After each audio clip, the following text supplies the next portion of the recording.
ভোটে জেতার পরে বিজয় মিছিল থেকে হুমকি। দক্ষিণ চব্বিশ পরগনার বিষ্ণুপুরের তৃণমূল বিধায়ক দিলীপ মণ্ডলের বিরুদ্ধে এফআইআর দায়ের হয়। বৃহস্পতিবার সকাল সকাল পৈলানে তার বাড়িতে তল্লাশিতে যায় পুলিশ। কাছাকাছি দুটো বাড়ি তো নয়, একেবারে রাজপ্রাসাদ।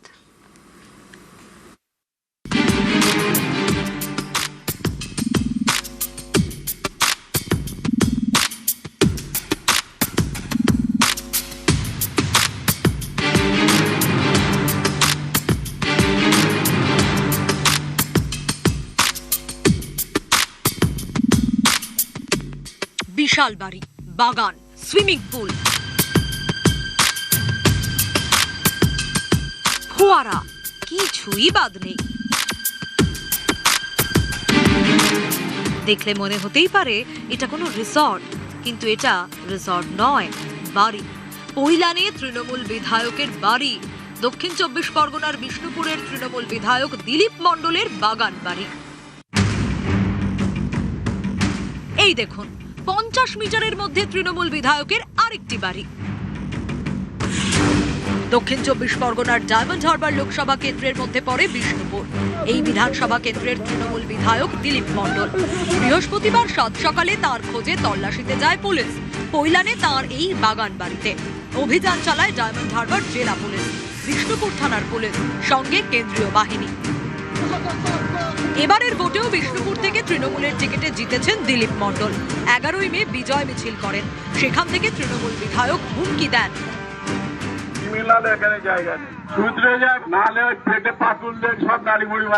এখানে উন্নয়ন চলছে, উন্নয়ন চলবে। এদের টাইম দিলাম 15 দিন, তারপরে আর 7 দিন, তারপর লাস্ট বর্ডার। কত বড় ক্ষমতা, কত বড় হিম্মত, কত বড় লড়াইয়ের লোক আছে দেখে নেবো।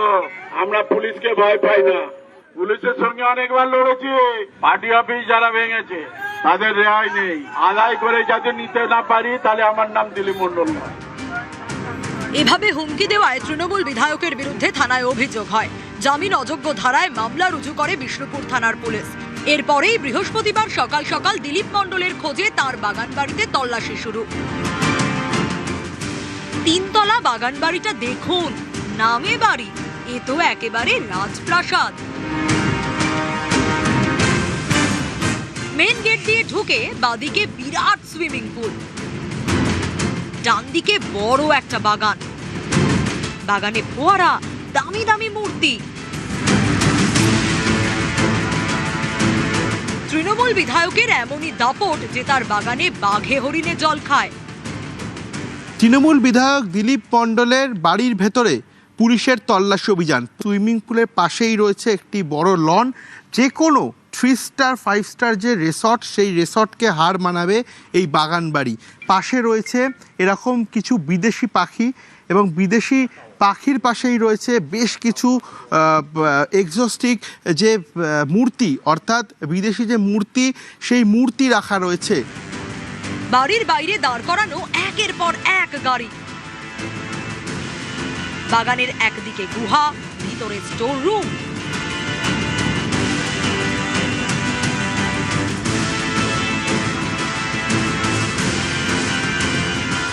তৃণমূল বিধায়কের বাড়িতে ম্যাকাও। তৃণমূল বিধায়ক দিলীপ মণ্ডলের ছেলের দাবি এটা নাকি তাদের পৈতৃক বাড়ি। এটা ফ্যামিলিগত বাড়ি।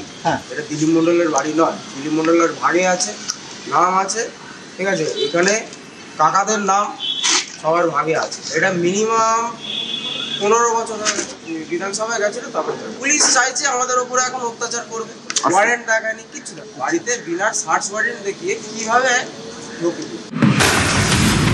তৃণমূল বিধায়কের ছেলের দাবি এটা তাদের পৈতৃক বাড়ি, কিন্তু অন্য গল্প শোনা যাচ্ছে অন্যদের মুখে।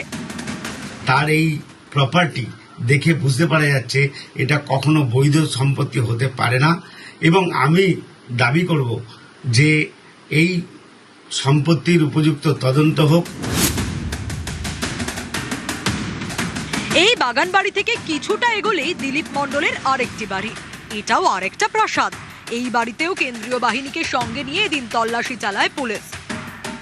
তৃণমূল বিধায়ক দিলীপ মণ্ডল, তার প্রমোটিং এর ব্যবসা।